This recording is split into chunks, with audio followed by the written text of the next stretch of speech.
Hello, this is Nan and I'm here with a video of one of my latest creations. This is a frozen yogurt shop based on the Lego modular buildings designs featuring the 3 different levels and the interior details as well. So let's go ahead and talk about the model real quick, and then you can decide whether you want to keep watching or not, and then I'll go do some of the techniques in building this. This is my first modular building, so I learned quite a lot from making this.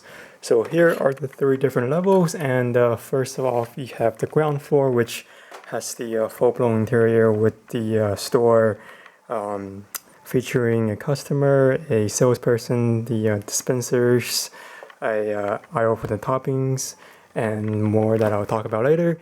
And then this is the second floor. That's where I guess the person can live.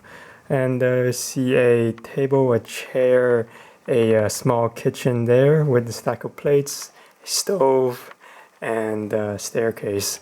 And then the top level features a bedroom, a bed, a dresser, and a clothes hanger. So, all right.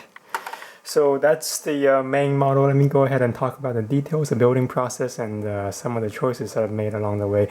So again, this is my first Lego modular building that I made on my own, and I had no experience building this prior, so everything was kind of a learn as you go kind of a thing. So let's start with the ground base. All right.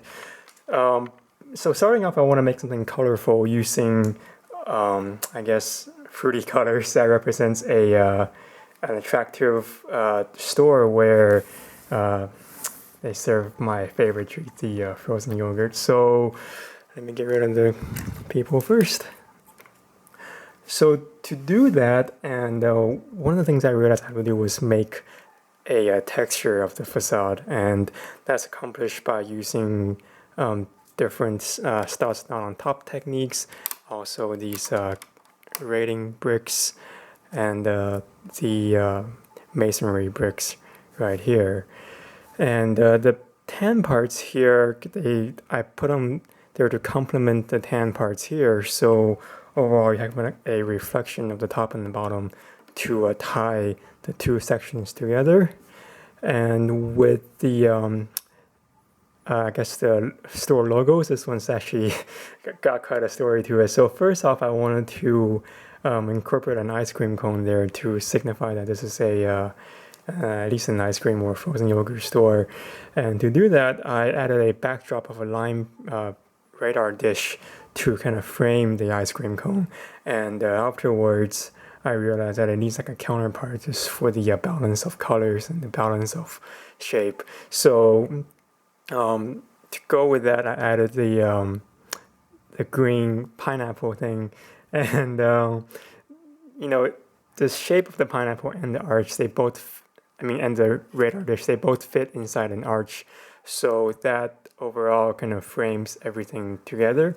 And before I added the leaf, that's what the thing looks like. I really don't have a reason to put a lime green blob there, so I decided, hey, let's make this a pineapple and call it the green pineapple or something like that in the final name.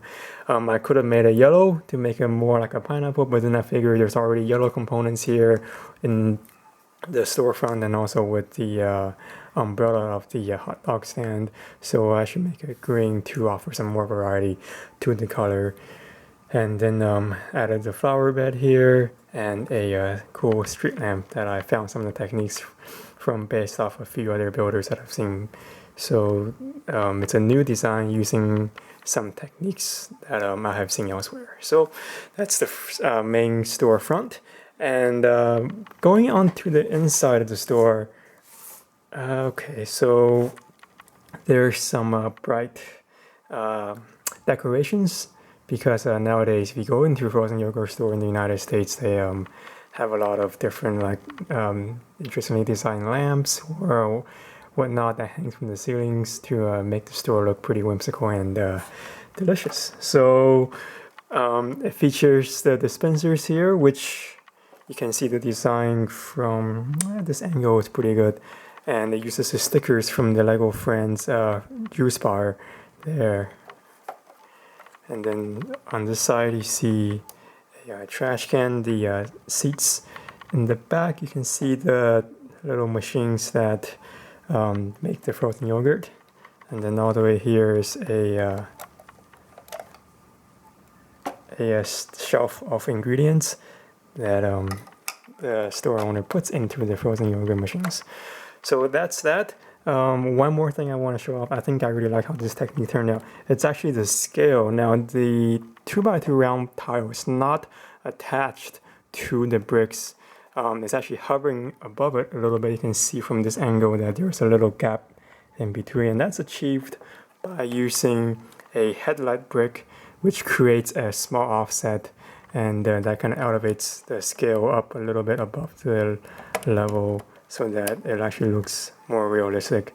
And furthermore, I think there is this place that I can connect to the 1x1 plate to make it fit just right in the table there.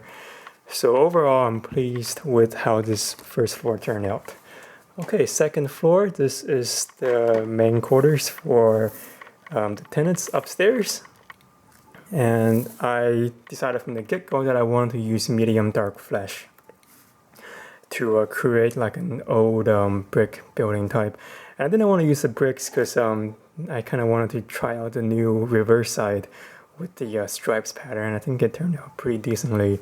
So you might be wondering, well, first of all, what is this little knob right here? And this is actually the exhaust vent, well, not the exhaust, but the vent for the kitchen stove right there. So as you can see, the pipe connects the stove outside right here. Okay, so a quick design aspect about the windows. I wanted more texture. Again, the whole idea of these modular buildings, I studied them from the Legos designs, and I saw that it really comes down to texture.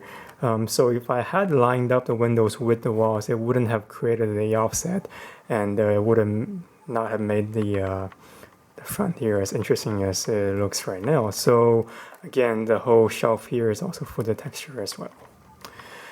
Okay, so on the inside, you have a table, you have a lamp, a carpet, pretty standard material, and then the railings to the staircase, which are made out of the brown carrot tops, which are found in a snowman from the advent calendar. So this is an interesting technique that I want to show you. You see it's well, it looks to be a 2x2 plate, but that can't be the case because otherwise how does this brick attach to it? And it happens that it's one of the new corner 2x2 tiles, so I can attach it onto right here and also give me a stud to connect the 1x2 lock brick. And then I want to show off the chair and the table. So okay, so this part fell off, but I can attach it back. So the chair is actually made using a standard chair and two of the bucket handles, and they fit relatively okay on the bottom of the chair. So that's what it looks like. And I don't think I've seen it before, but there it is. So I'll attach the table later, but that's the second floor. So alright, third floor, moving on. That's what it looks like, and I've decided to add a frame to the roof to make it look more complete, I guess, with this part right here. Because without it, the top looks kind of bald and uninteresting on the sides. So again, it's just a trial and error just to see how things go. Same thing with the tan stripes here. Without them, this transition would be too sharp, and then with them, we can see the reflection of the tan here and down here. So same thing with the reflections of the white on the top and the bottom, and then the consistency of the brown windows. So all these things, you kind of just have to go with trial and error.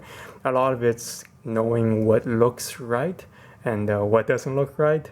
So, I tried a lot of different designs before finally being satisfied with the design that I've chosen to go with it. Okay, so top floor features the bedroom with a dresser that I really like because it uses the wedge plates to create an angled piece of furniture that ties the bed to the wall pretty well. So I do like that aspect of things. In terms of the windows, so this is actually not a standard attachment. It's just a two of the Lego clip pieces holding onto a shutter, and it actually snaps in pretty well into the window piece. So it's not an official connection, but it works in this purpose right here. And then the decorations here, this is using a 1x1 plate with a hole in it that attaches to the ladder holder there. The rest of it is pretty standard. Alright, so that's the majority of the creation. Let's turn it around, and the back, as always, is rather bland because Lego kept their modular buildings sparse in the back. So just some windows, a trash can, a light, and that's pretty much it. So I realized there's no way for the minifigure to get from the first floor to the second floor, but at the same time, I didn't want to expand this into a full-blown 32 by 32 stud wide footprint, because I don't want to bite off more than I can chew. So for now, I guess the minifig will have to just hop on to the second floor. So this is the creation. I hope you guys enjoy watching the video. And looks like my backdrop is falling off, so it's a signal for me to wrap it up. So thank you for watching, and see you guys next time.